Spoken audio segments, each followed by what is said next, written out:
Hey, how's it going? Welcome back to my channel. I'm Rebecca. Very nice to meet you.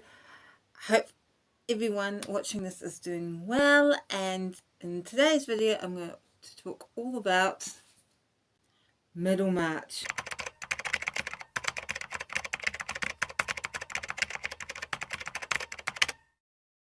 I had been reading Middlemarch since September last year. I started it September last year.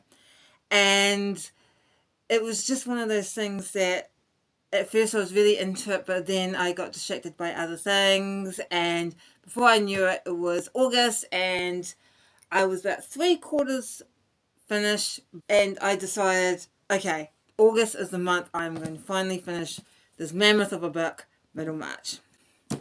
So,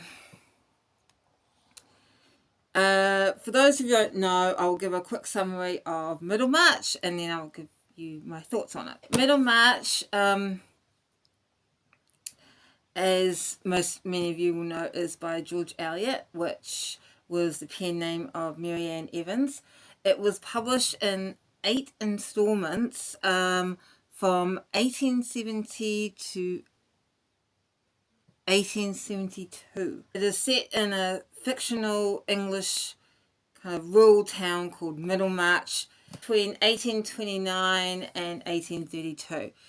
I didn't notice actually until recently, but the subtitle of this is Middlemarch, a study of provincial life.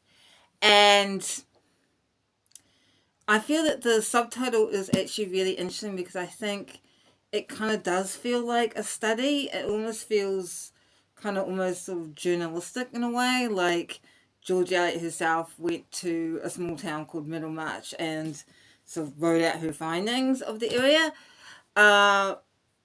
That's the kind of vibe I sort of got from it. So when I actually found out the subtitle, it kind of really made sense to me. The book focuses on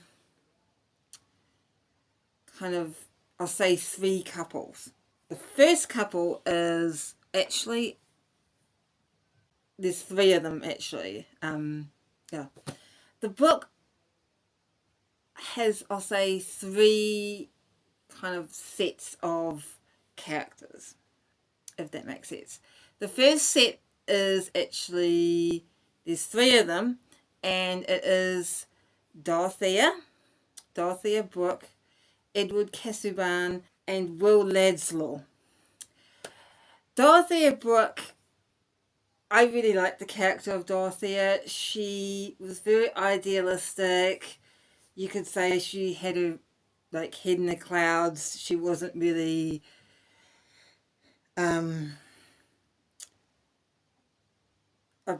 in many ways, she wasn't really like a practical person. Like, she could actually sort of be totally blind and oblivious to what was like in front of her nose, if that makes sense.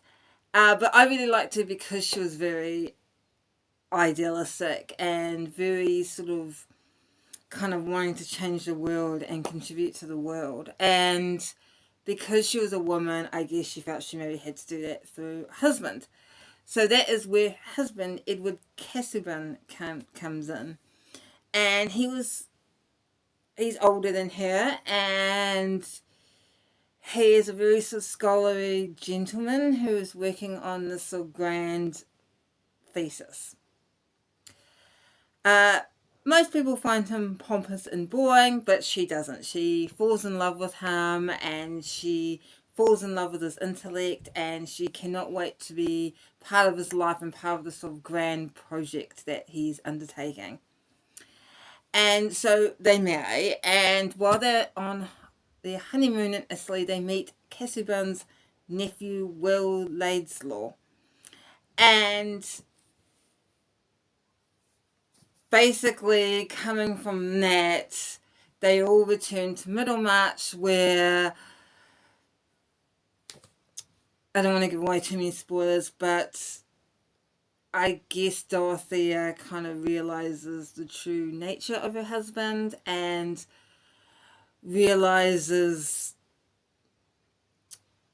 perhaps he was the wrong choice of husband. And at the same time, her relationship with his nephew grows even more, and they become closer. And yeah, and that in the end creates some conflict, particularly obviously with her and her husband. So that is like the first set of characters. The second set of characters is Tertius Lydgate and his wife Rosamund Vincy.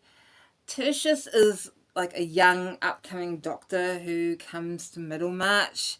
You know, he wants to reform the sort of medical establishment in Middlemarch. He has all these new ideas.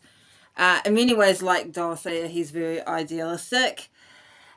He meets and falls in love with the pretty young Rosamund, who falls in love with him, but she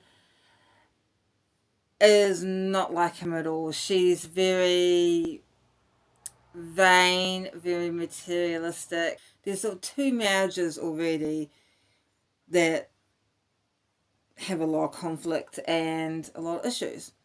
And the third set of characters is Mary Garth and Fred Vincy. Fred Vincy is a real, I don't want to say loser, but he doesn't really know what he's doing.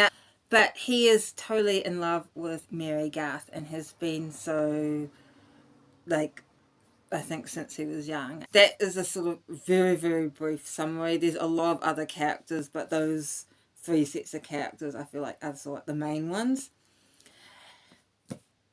As I said, I really like this book. I know it took me almost a year to finish it. It is a chunky book, to be fair, but I actually really enjoyed it. I had read George Eliot's Silas Marner, and I really loved it. It's actually one of my favourite books of all time. And so I really wanted to read Middlemarch, which is probably his most famous book. And I was a little bit worried that I wouldn't like it. You know, I guess Silas Marner had sort of given me a lot of expectations for Eliot's work, but I really enjoyed it. In many ways, it's very, very different from Silas Marner. I feel it's very almost journalistic in feel, I guess, and that is really taking the viewer on a tour of Middlemarch and introducing us to these characters and kind of bringing us into a real deep relationship with these characters and what is happening in their lives. And you know, you do get attached at least to one of them, you know, if not all of them. I would definitely recommend this book, and the only caveat is, of course, it is a chunky book. I guess if you're wanting to start out on George Eliot, I probably would recommend Silas Marner, or maybe perhaps one of her other shorter novels. So that is my review of